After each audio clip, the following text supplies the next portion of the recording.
welcome. So this is the next, well it's not the next day, it's the same day, but we are headed into London. So this vlog itself is about Beyond the Body, which is the event I'm running. Again, I'm going to take you through it, so I'm not going to explain too much, but inevitably it's the first of these big events that I'm looking to run. They're called Beyond the Body.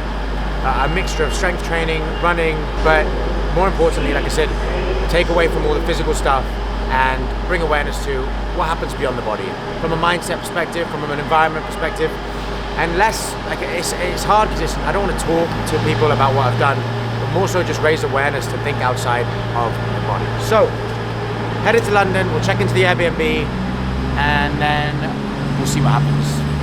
Back through. I'm fucking shattered now. I need to nap. I actually can't. I got no work done. Loads of editing actually, but no programming done, and I have about 16 lines to program for.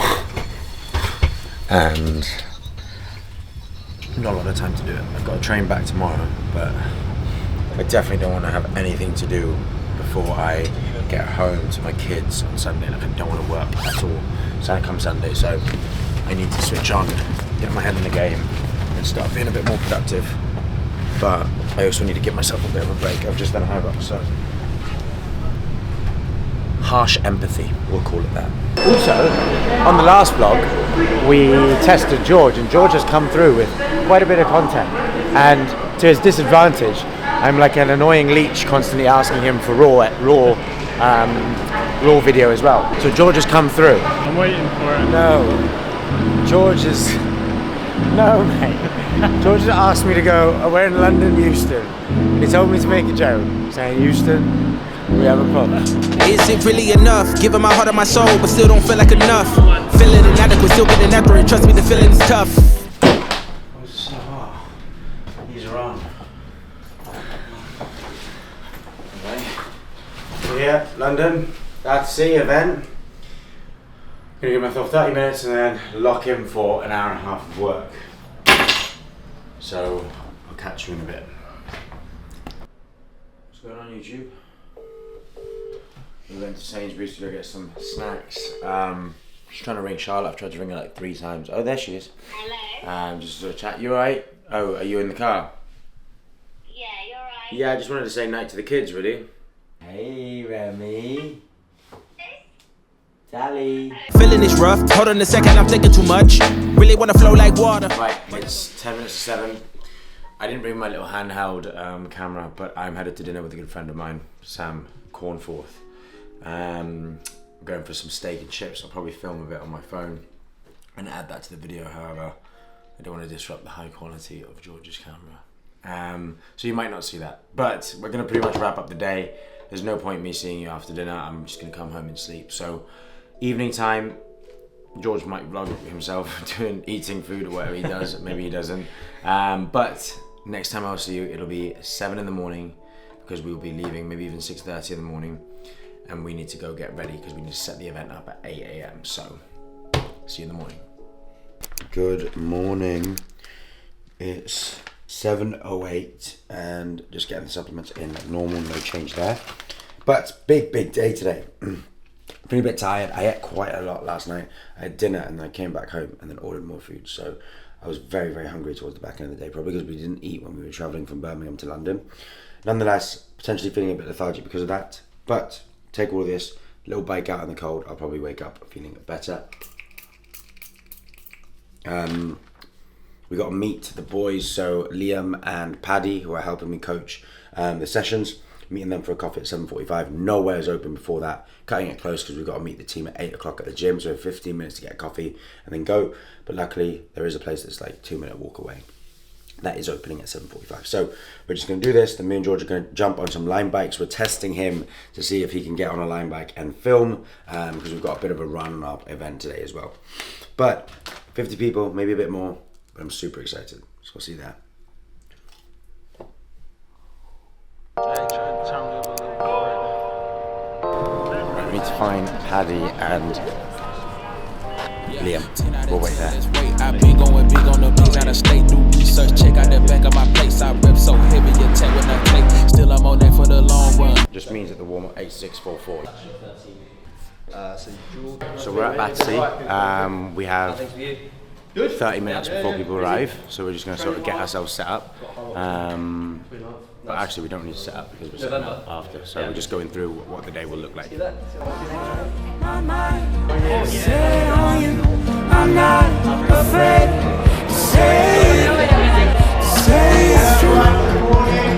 Oh, I hope you know I will carry you home. Whether it's tonight or 55 years down the road. Oh, I know there's so many ways that this could go. No one should wonder, darling, I need you to know. In this and every life, aren't you such a creature?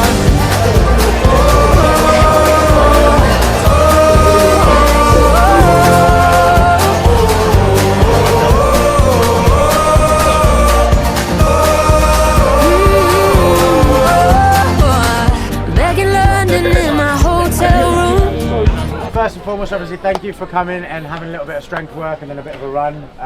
Now, sort of like what I wanted to do was obviously take us back to the start where we were talking a bit more around beyond the body, talking about, you know, our minds, our environment. Those are two key pillars, obviously, that can help our performance in the gym and our physical sort of like performance as well. So I think now for the next 5 to 10 minutes, just talk around a bit around my experience with how I've sort of like tried to transition from a very sort of training heavy mindset and body heavy mindset to now a bit more of like a you know, beyond the body mindset, I guess is the way I can say it. Assessing how we feel for me over the last sort of 3-4 years before pre-kids has been pivotal to me, like getting better at sport as well. I've had a weird relationship with sport over the last few years. Obviously, like was CrossFit heavy and everything was about getting better and trying to get to a decent level at CrossFit. I then had my 2 children, met my wife, who's a pain in the ass. She's an absolute legend, but she's literally like the person who has made me the person I am today in the way in which I like use my mindset to my advantage. Like again, 3-4 years ago, very closed-minded in the sense like everything was about how I performed. I associated with only my performances and how I looked in the mirror, and I couldn't really see beyond that. And then that was my own then perceived value of what I brought to this world. I met her, I had children, and those were really big eye-openers. And like I always say this because I don't want people to think, you know, what I've learned since kids is only applicable to people when they have kids. Like, I wish I would have known this shit before I had kids, right? Like the power of the mind is a strong one. I had a lot of emotions that I felt, a lot of emotions that I didn't feel, and I found potentially quite lost there when I had all these kids. So, all these kids. But yeah, so where I'm going with this is, again, I then had to step back and go, look, why am I feeling these ways? Why am I not feeling these ways? And I think the narrative I'm trying to take with this is just simply just awareness. Like, I've just become a lot more aware of how I'm feeling there and then. And that's why I use this simple task of asking myself before a session, how do I feel? And then how do I then want to approach the session, okay? And that's the simple task I left you guys with in the morning. And you toning down your sessions in the gym for the runs, going slower, this or that, waking up a bit later. It can happen, and you have to obviously do those things, but it starts with awareness on how you're feeling. And that then pushes and increases your longevity with whatever it is you're doing. Again, I found myself like in the transition of CrossFit when I had kids, I started being less consistent. I was not turning up to the gym because I didn't want to go because I was feeling this way or I wasn't feeling this way. And that then started making me feel like I just got to stop. Like I just got to stop because it's overwhelming. But it wasn't, and I didn't have to stop. I just had to adjust and change intensities and volumes, etc. So that's sort of my 2 pence on Beyond the Body and how I sort of like one of the biggest things I do that helps me sort of like manage my load and stress and training is literally just simply, and as woo-woo as it sounds or maybe wish-washy, it's just fucking being aware, like being okay to say how do I feel, and not then being scared to tell the person you're with that I feel like this, so then they can help you sort of push through those and just keep you moving and keep that momentum strong, opposed to having cool quits and stop. Yeah? I don't really know what I was saying there. Just talking. Jay? Tough act to follow. I lost my dad 2 years ago, quite unexpectedly. Through my whole life plans, just like in the gutter. And for about a year, my mental health was just shocking. The only thing I really knew how to do was to get into my body. So I know we're talking about mental health, but for the first part of it, it was just the only thing I knew that I could do was run or work out or whatever, because mentally I just wasn't there. So for a year I was just doing marathons, like all these things that you see on social media because it was the only way that I could cope. And I kind of got to a point where it was damaging my relationships with my friends, my girlfriend, my family, because I wasn't present as an individual. And that was when I kind of realised that I had to actually focus on the mental health side of things, which is when I started doing my social media page. For me, it was just a way for me to sort of articulate my thoughts, what was going through my head. It was quite scary because obviously you're putting yourself out there for a lot of people, but a lot of people happily resonated with it. So I kept going with it. I started focusing way more on my mental side of things than I was physical, because I think we all look for a balance, but one always dominates the other at some point in your life. So now I'm just kind of at the point like Justin, where I'm trying to focus more on my mental sides, what I can offer my family, what I can offer my girlfriend, and the physical will always be a massive part of that. But if you're primarily focusing on your physical, then you're just on a fast route to burnout eventually. It's kind of way shorter and sweeter than yours. But I think mine was just like fucking this. That's what mine was, just talking loads of shit. But yeah, I think that's all. Literally, my mission today was literally just to speak to loads of different people at different phases of their training life, because there's some really incredible athletes here today. There's some people who are new to training today, and I think being able to share space and be in the same area and talk about these things is really important, because it can get overwhelming at every single stage of your training journey when you're pursuing greatness in your body and pushing your body to limits. Do you know what I mean? So being aware that no matter where you are in your facet of training, people still somewhat feel the same, and you have these feelings and they pop up every now and then. So being able to manage them and be aware that you're not going to complete anything, you know, it's all going to be part of your journey with fitness and training. So not isolating yourself in areas. Top prize is a £350 gift card to Lululemon. So we got, then second prize is $250, a $150, and a $100, right? Okay, let's start from the bottom or top? Whoever gets this is going to kill me. Let's start from the bottom, okay? So this is a £100 voucher. Becky, who put without limits too. It's fine, Bex. And again, she puts in time and sort, right? So again, great selection. She's nice, she's still turned up. She probably managed her body and the training she did. 150.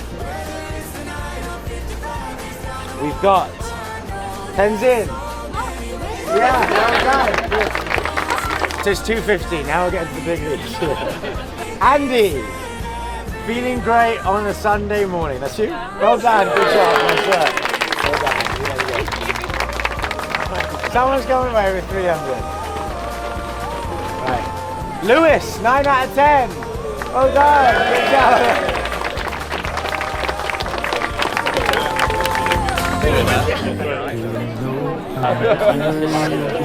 Thank you for coming. Thank you. 55 years down the road. Camera! You're the star of the show, huh? Who's the star? We're back home and we've been doing arts and crafts. Mum's been mumming hard and taking care of the kids, so I'm back. A few extra grey hairs from the week. I'm back, and the first question I go is, what can I do to help? But an incredibly fulfilling weekend from a work perspective and obviously an athlete perspective, and hopefully I can then finish it off with a very nice weekend with the family and sort of tick that box. So thanks for coming along. Special thanks to George, obviously, for coming along the 2 days. But I hope you've enjoyed a bit of a different style. We're back to normality with the DJI and just like raw, basic YouTube videos from this week onwards. But yeah, thanks for joining in, and I'll see you on the next video. Really enjoying the innocence, teaching the mind omnipotence, all of the things that never been taught.